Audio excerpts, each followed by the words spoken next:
بسم الله الرحمن الرحيم. السلام عليكم ورحمة الله وبركاته. wantoota wuduu diigan inshallah mata duree jedhu ilaalla. Wantootni wuduu diigan yookaan wantootni wuduu balleessan maal fa'a? Akkasuma wantootni wuduu hin balleessine kan ulamaa'iin gariin ni balleessa jedhaniitiin mazhaba garii irratti barsiifamu, kitaaba garii irratti barsiifamu wantoota wuduu hin balleessinetu jira. inshallah wantoota balleessanii fi hin balleessine ilaallaa hanga xumura viidiyoo kanaatti nu hordofaa. waan isiniin galiin ammoo koomentii irratti gaafadhaa.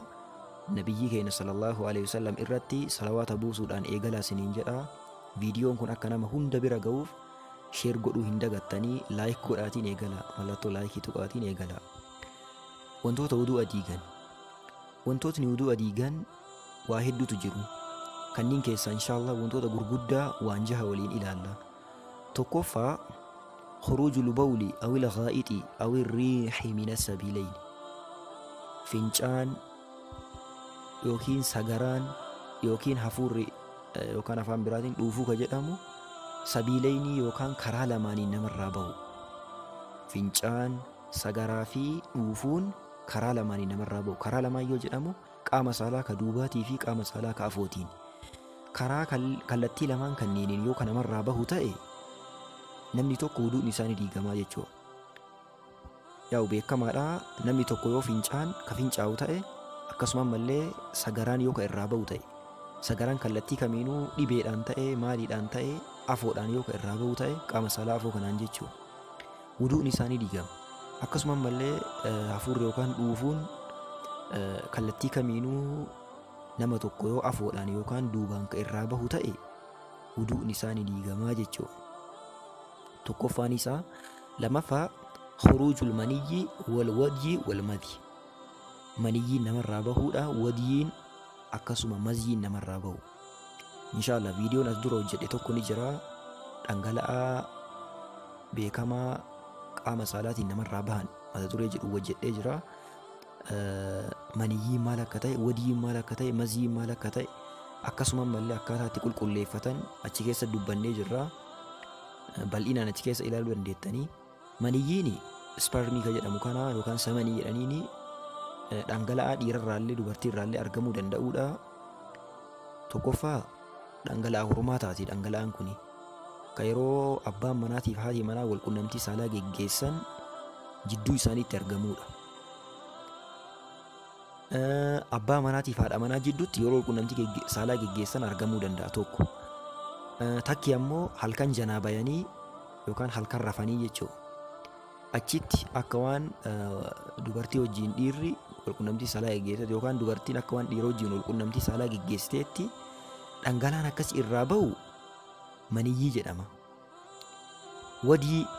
Wadiin ammoo maali? Dhangala'aa sababa dhibeetiif namarraa bahuudhaan dhangala'aa adii daalacha wayitii furdaadhaa. Yeroo akkam akkamii namarraa baha? Fincaan booda. Erga fincaan booda dhangala'aa namarraa bahuudha jechuudha. Dhangala'aan kunis yoo kan namarraa bahu ta'e wuduudhi namaa ni diigama. Akkasumas mazyiin ammoo dhangala'aa laafaadha, furdaa miti. Yeroo fakkeenya dubartii fa'a waliin taphatan yookaan yeroo walqunnamtii saalaa yaadatan yookaan ammoo yeroo dubartii ilaalan wantoota yeroo akkanaa kanneen dhangala'aa namarraa argamuudha. Dhangala'aa yeroo baay'ee dhiirota ijoollee dhiiraa hedduu irraa argamuudha. Dubartii irraallee ni argama. Dhangala'aan kunillee yoo kan namarraa bahu ta'e wuduu'ni nama tokko ni diigamaa jechuudha. Maal gochuu qabaa? Wuduu'a godheetiin qaama saalaa isaa dhiqatuu qaba namni mazyiin irraa bahe. Inshallah bal'inaan viidiyoo san ilaalaa isiniin jedhaa. Lamaffaan isaa. Sadaffaa النوم المستغرق الذي لا يبقى معه إدراك. الربا التليتا ككيسة لتا تأي كنمني الربا كان كيسة يوتا كتليتا وان دلقو هم بيكني أكسوان مالي فكين يوصو ميشا ويك هركا إسا بؤوتي فكين يوصو ميشا هركا كباتي كرافو تأي ميشان كن يو هركابو يوكا هم بيكني تأي أكسوان مالي سغالينا نو إسا جروكان يوكا هم نجيني تأي.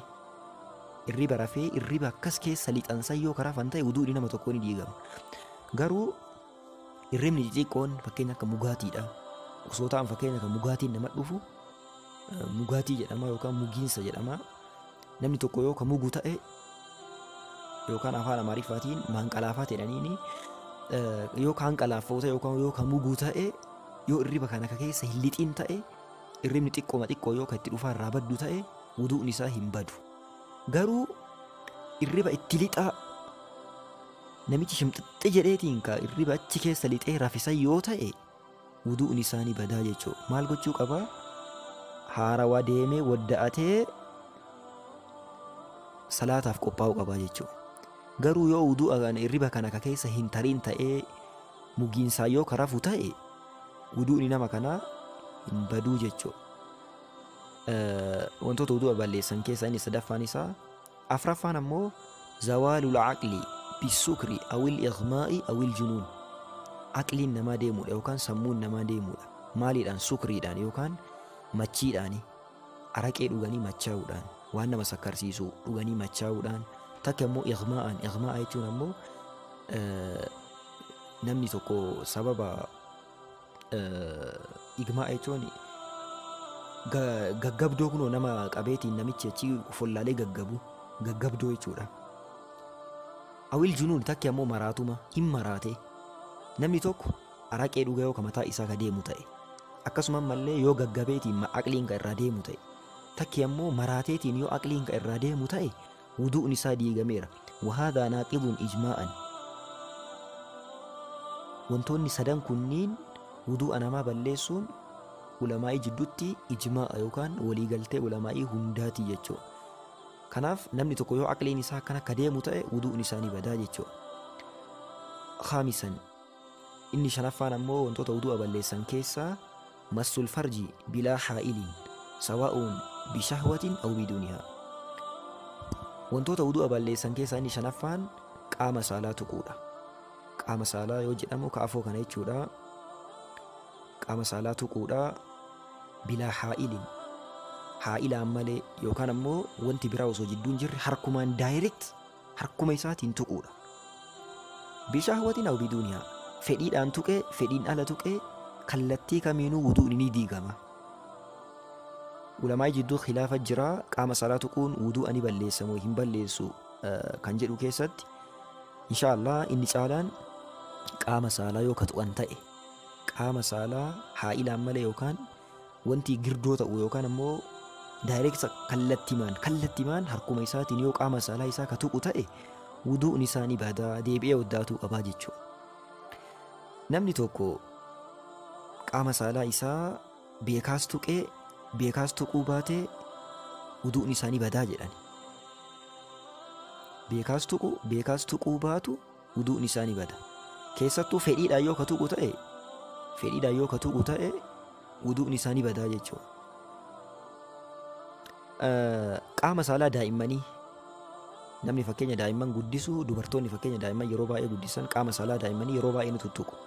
Qaama saalaa daa'immanii tuquun kun wudu'a isaanii balleessa moo hin balleessu ka jedhu keessatti wanti kun yaa'u daa'imman guddisuun yeroo baay'ee waan nama deddeebi'uuf akkasuma mallee yeroo baay'ee waan nama rakkisuuf tuttuqiinsa isaa dhiisuu waan hin danda'amneef jecha qaama saalaa daa'imaa yoo ka tuqan ta'e wuduun hin baduu jedhan ulamaa'in gariin hin badaa jedhanillee ulamaa'in gariin ragaa cimaadhaan jedhaniitiin ka dubbatan wuduun hin baduu jedhani. Garuu qaama saalaa ka duubaa kana ka teessumaa kana ka sagaraan irraa bahu kana tuquun wudu'a balleessa moo hin balleessu isa jedhu keessatti ulamaa jidduu khilaafa jira. Ragaan wudu'a ni balleessa jedhu hin jiru. Sababa kanaaf wudu'ni yoo isa tuqan wudu'ni hin baduu jedhanii wallahu a'lam. Namni tokko qaama saalaa isaa uffatarraan osoo ka tuqu ta'e wudu'ni isaa hin badu. Maaliif jennaan jalqabuma irratti maal jennee wudu'ni nama tokkoo ka badu qaama saalaa isaa yoo daayireekt harka isaatiin tuqee jenne kallattimaan yoo harka isaatiin ka tuqu ta'e wuduun isaa bada jenne. Kanaaf namni kun waan kallattiidhaan harka isaatiin hin tuqiniif uffatarraa waan tuqeef wuduun isaa hin baduu jechuudha.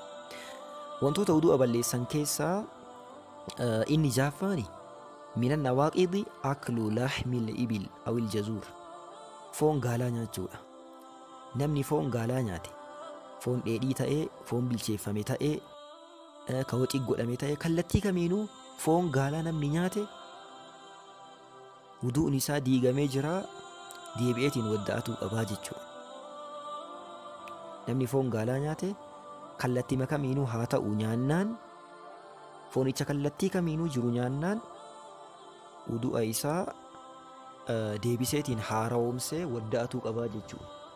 Maa jennaan foon gaalaa wantoota wudu'a namaa balleessan keessaa isa tokko waan ta'eefi jechuudha.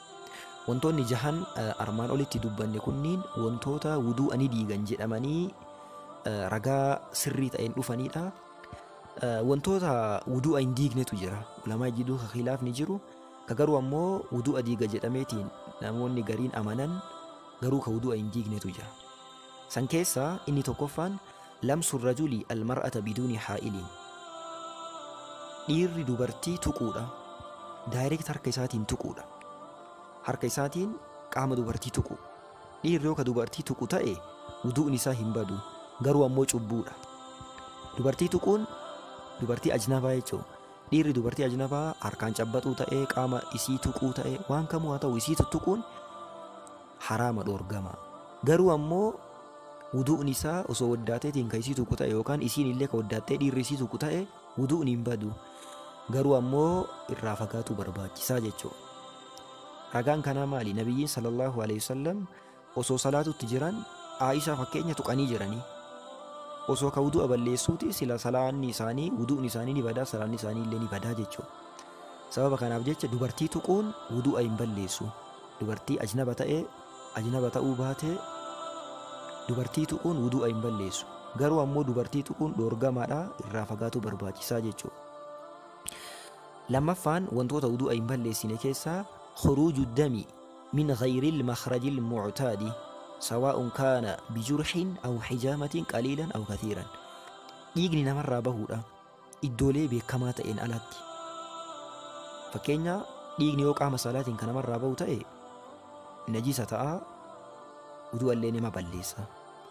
Garuu ammoo dhiigni kallattii biraatiin yoo kan namarraa bahu ta'e, fakkeenya namni tokko osoo madaahee yookaan wanti wayii isa waraanee dhiigni isarraa jigee ka jigu ta'e, dhiigni sababa irraa jigeef jecha wuduun isaa bada hin jennuun.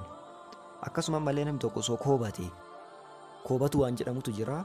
Namni tokko osoo ka koobatu ta'e koobannaan inni koobate kun wudu'a isaa jalaa hin balleessuu jechuudha.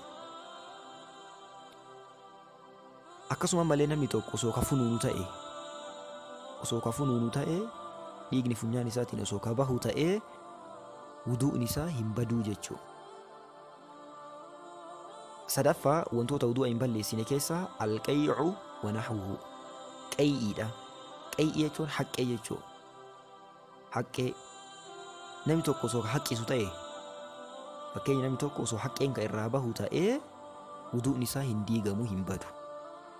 Garuu ammoo osoo ka dhiqatu ta'e rakkoo hin qabu. Garuu ammoo wuduun isaa diigamee dirqama dhiqadhu hin jennuuni. Haqqeen wudu'a hin balleessu. Haqqeen najisallee miti, wudu'allee hin balleessu jechuudha. Inni afraffaan wantoota wudu'a hin balleessine keessaa alqahqahatu fi salaati aw khaarijaha. Namni tokko salaata keessa fakkeenya osoo ka kolfu ta'e, beekaa osoo ka kolfu ta'e, iyyeetiin sagalee ol qabee maal jedhee kaakkisee osoo ka kolfu ta'e salaanni isaa jalaa bada. Salaata keessa fakkeenya osoo akkasii kolfee salaanni isaa ni bada. Garuu ammoo wuduun isaa hin diigamu. Ila hubadhaa boota kanatti. Namni tokko salaata keessa beekaa osoo ka kolfu ta'e salaanni isaa jalaa bada. Garuu wuduun isaa hin diigamu. Salaata keessa beekaa kolfee salaataan ala kolfee wuduun nama kanaa hin diigamu. Garuu osoo salaata keessa beekaa ka kolfu ta'e salaanni isaa ni badaa jechuudha. Maa jennaan salaanni iddoo ibaadaatii, iddoo zikrii rabbii itti godhan malee iddoo kolfaatii miti jechuudha. Wantoota wudu'a hin balleessine keessaa inni shanaffaani taghsiilul mayti wa hamluhu. Nama du'a mayyitee janaaza osoo ka dhiqan ta'e, takki ammoo osoo ka baadhatan ta'e wudu'a gochuun yookaan qaama dhiqachuun dirqamaa miti. Wudu'a gochuun yookaan qaama dhiqachuun dirqamaa miti. Namni tokko fakkeenya osoo nama du'e ka dhiqu ta'e yookaan ka baadhatu ta'e osoo ka baadhatee ka deemuun ta'ee yookaan ammoo osoo ka dhiqu ta'ee qaama isaa wudu'ni kee diigamee dirqama dhiqadhuu hin jennuun. Maa jennaan wantoonni kunniin wantoota wudu'a balleessan irraayii miti jechuudha. Hadiisni waan kana keessatti dubbatame hadiisa daciifaa. Inni jahaffaan wantoota wudu'an balleessine keessa shakkul mutawaddi'i fil hadath. Namni tokko wudu'a osoo qabu osoo shakke wudu'a ni qaba garuu akka waddaatee wudu'a qabullee ni amana. Garuu ammoo hin shakke way wudu'a diigee laata jedheetiin shakkeef jecha wudu'a isaa balleessuu hin qabu. Wudu'a qaba jedheetumaan akkasuma dalagaa isaa ibaadaa isaa itti fufuu qaba jechuudha. Shakkiidhaaf jecha wudu'a isaa hin diigu. Shakkiin fedhee yoo itti dhufellee shakkii san ofirraa balleessee shakkii sun shayxaanarraa waan itti dhufeef shakkii san ofirraa balleessee wudu'a ni qaba jedheetiin akkasumatti ibaadaa isaa itti fufuu qaba jechuudha. Wantootni wudu'a balleessan akkasumas wantoota wudu'a hin balleessine jenneetiin wantootni ilaalle kanneen fakkaata. Inshaallah barnoota amantiidhaa karaa bareedaa kanaan baratuudhaaf yuutuubii kana sabskiraayib godhaatiin hordofaa. Sirriitti baradhaa, sirriitti dhaggeeffadhaa, irra deddeebiidhaan dhaggeeffadhaa. Barnoota baay'ee barbaachisoo ta'an ka akiraa kennaaf nu fayyadantu asirratti hojjetamee jira. Sirriitti irra deddeebiidhaan dhaggeeffadhaa isiniin jedha. Sabskiraayib gochuudhaan hordofaa. Yeroo gaarii isiniif haa ta'u. Assalaamu alaikum wa rahmatullaahi wa barakaatuh.